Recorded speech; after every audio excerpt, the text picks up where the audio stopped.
Okay, guys, happy holidays. I hope you are gonna make it through the next 2 days. I know you can. If you're watching this on Thursday, you're almost there, so hang in there. Sorry I missed you today. Kids are sick, so what I wanted to do was just to create a short video to introduce you to optimization.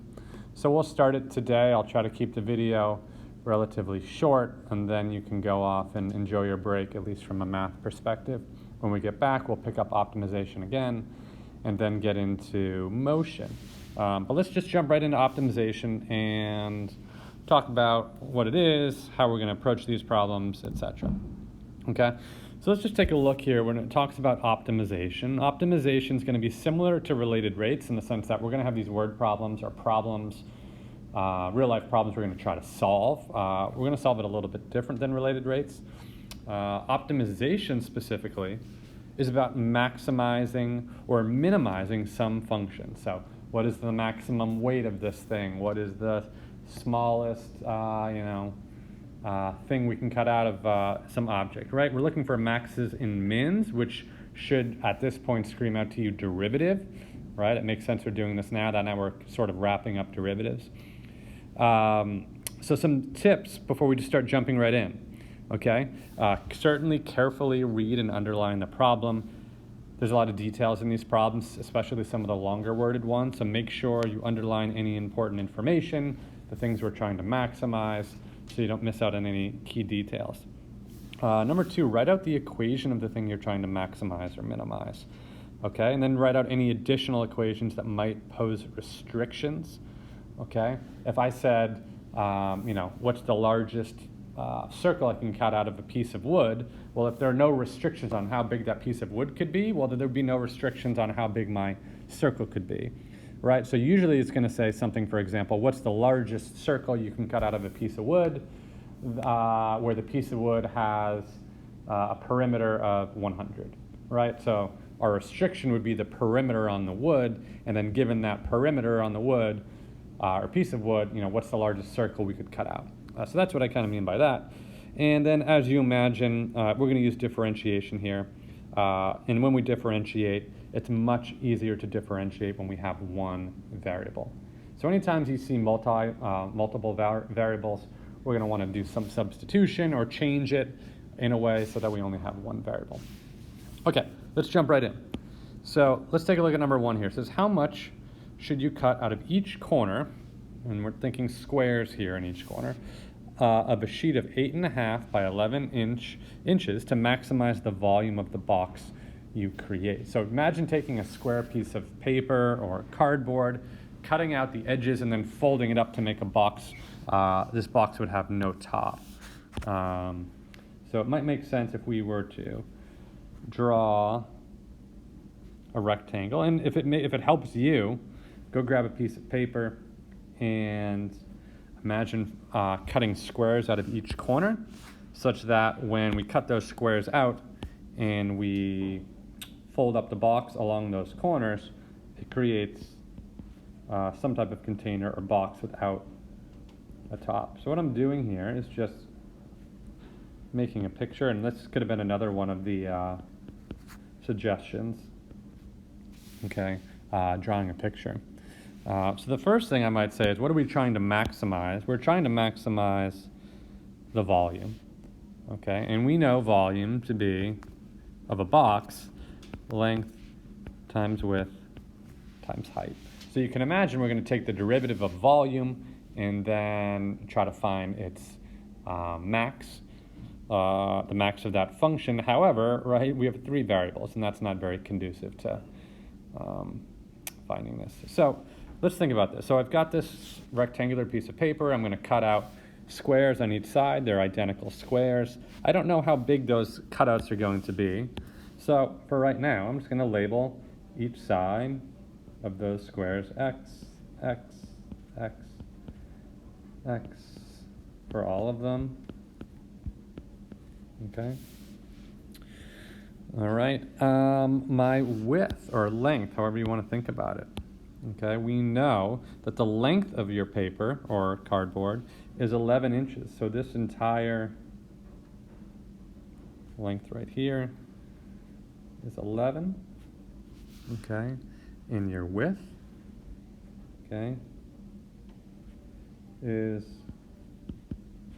8.5, okay, is 8.5. So let's think about this. What would the width of your box be?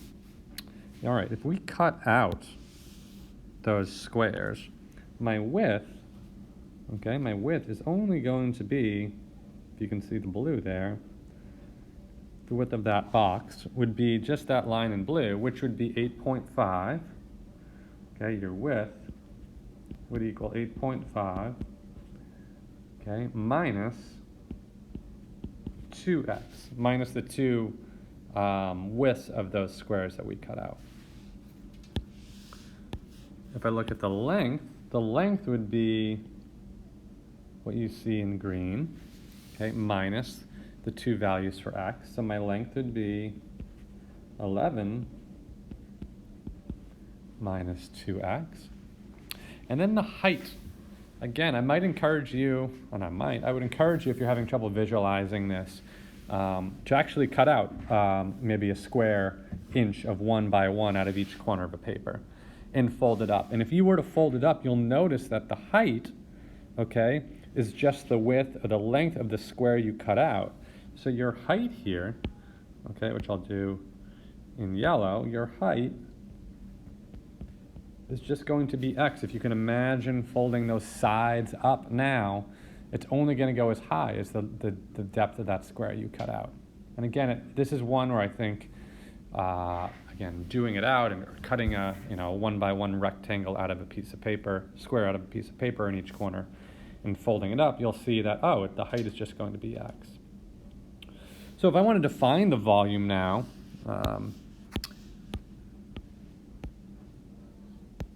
I could state the volume as being, what happened there? The volume as being your length, which we've now defined as 11 minus 2x, your width as 8.5 minus 2x, and your height as x. Okay, and if you were to multiply all that together,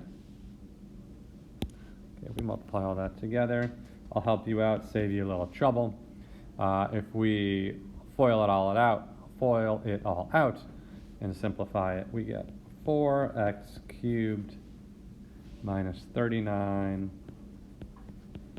x squared plus 93.5x.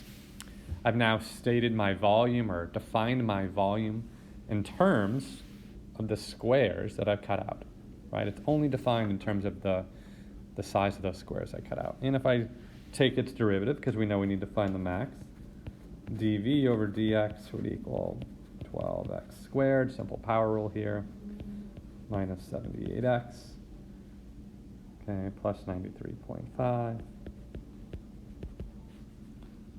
Okay. And now that we've taken this derivative, I want to know where its maximum is, which means we're going to need to find the critical points, which means we need to set it equal to 0. Okay, this is a difficult problem to solve by hand, and in fact we can't. So we're going to use the calculator, okay, the calculator to give us the x-intercepts. And if we do that, that just means we type it in our calculator, find the x-intercepts. X equals 1.585 and 4.914. Those are my critical points. I don't know whether those are maxes or mins. So what we're going to do is then draw out our number line. We're going to put 1.585 and 4.914 on that number line, and we're going to start the interval test. And we're going to plug these values in the interval test into the second derivative to see if it makes it positive or negative. So if I plug in a value like 0, okay, a number smaller than 1.85, okay, into the derivative, I find I get a positive value for the derivative when you plug in 0, right? So that means this is positive. if I plug in a number larger than 1.585 but less than 4.914, maybe like 2, if you plug 2 into the derivative, you find out you get a negative number, okay? You get a negative number, in which case that means our answer is negative, okay? And if you plug in a number larger than 4.95, like 5, we find we get a positive number into the second derivative, sorry, first derivative. So where would the max be? Well, the max would be where we're going from a positive value on the derivative to a negative, which means 1.585, okay? So what does all this mean? What size or how much should we cut out of each corner? We should cut out, I'll even write this out. Choose a different color. You should cut out squares with a length and width in each corner of 1.585 inches. Okay, that is the optimal square to cut out of each corner. If we go back to our diagram above, that would maximize the volume of the box, given we are stuck with a piece of paper or cardboard with 8.5 inches by 11 inches. Okay, so that's our introduction to optimization. That might have been a lot. You might be sitting there being like, oh man, I'm totally lost. Feel free to pause it, rewind, go back to places that maybe didn't make sense if you haven't done so already. And let's maybe attack one more together. And if you're feeling pretty good about it and you want to give it a try, certainly feel free to do that. How do I get rid of this? There we go. Okay, so let's take a look at this problem. It says, inscribe a rectangle between y equals 25 minus x squared and the x-axis to maximize the area of the rectangle and the perimeter of the rectangle. Okay, so the first thing on any problem, right, that I might try to do is let's maybe draw this out so we can get a visual picture of what's going on. So we've got our axis here. And if you want to try this one on your own, feel free to pause the video. Give it a shot, and then if you want to hit play, you can kind of watch me walk through it.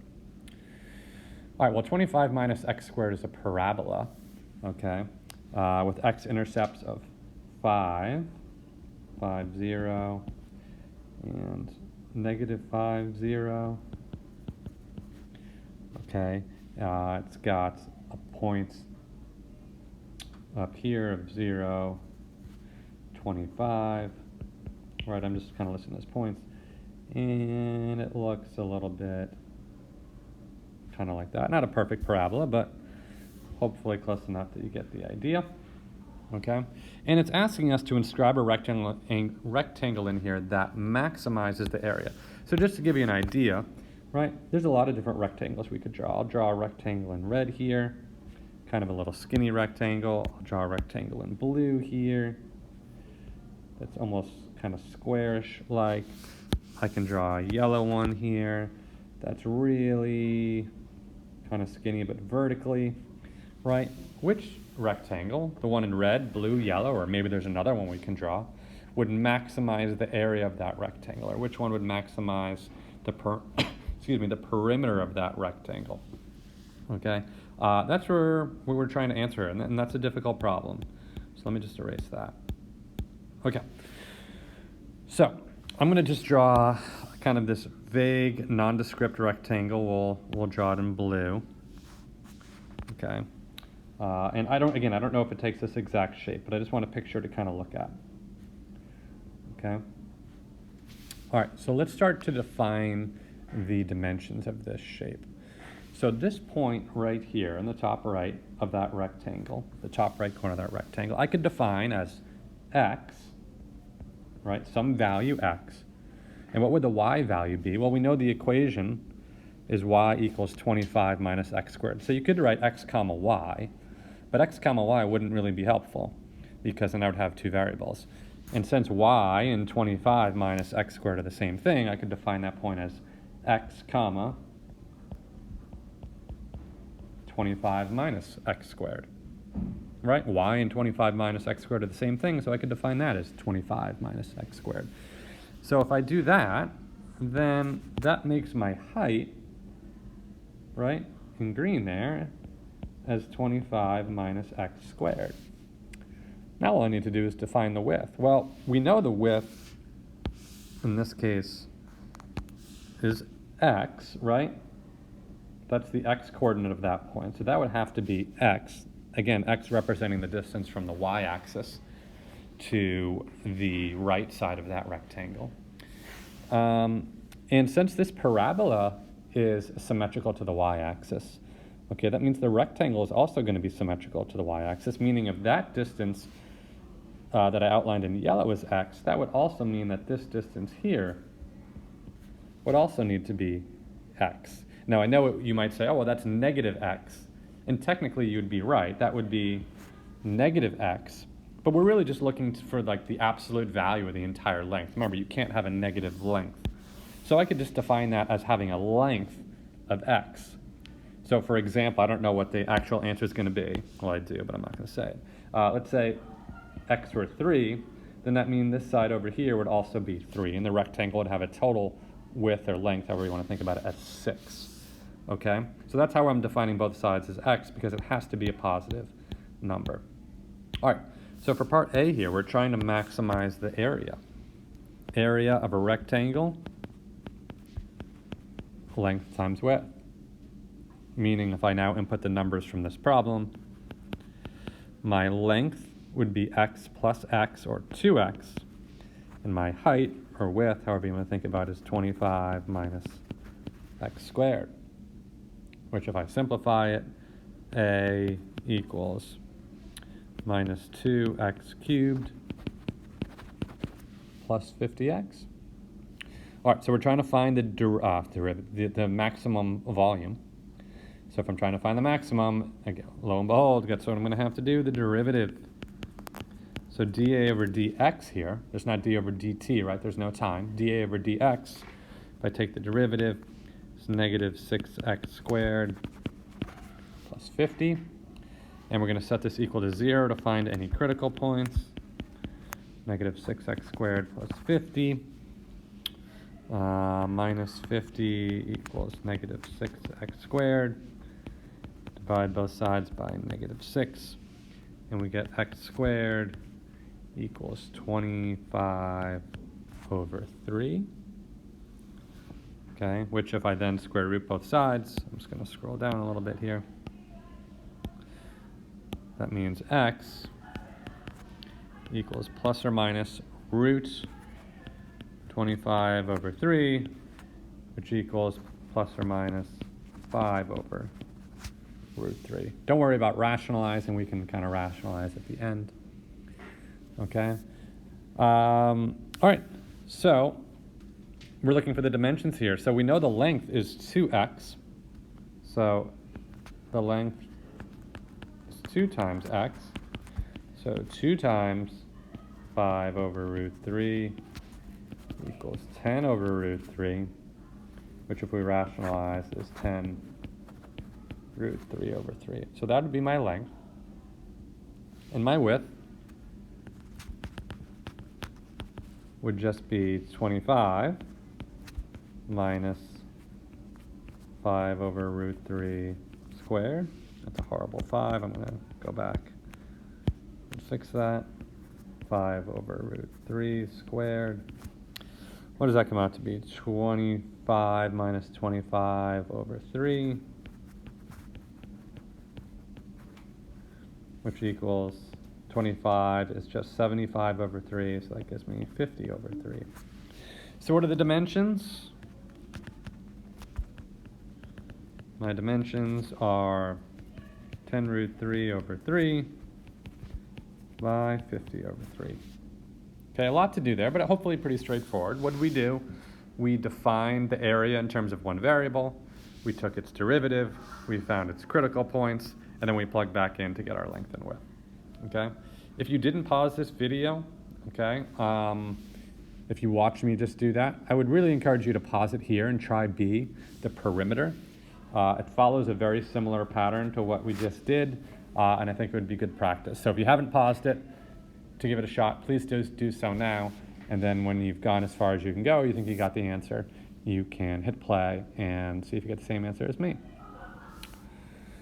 Okay, so we're trying to maximize the perimeter.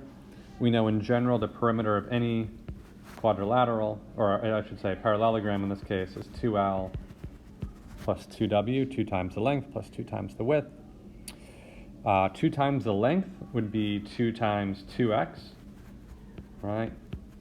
And 2 times the width would be 2 times 25 minus x squared, which, if I simplify, is 4x plus 50 minus 2x squared. And I'm just going to rearrange it so it's in descending order, minus 2x squared plus 4x plus 50. We're going to take its derivative, so dp over dx, we're finding its critical points. I want to find those maxes and mins. We get negative 4x plus 4, or this looks like a nice one to find the critical point of. We're going to set it equal to 0. Okay, and then x is equal to 1.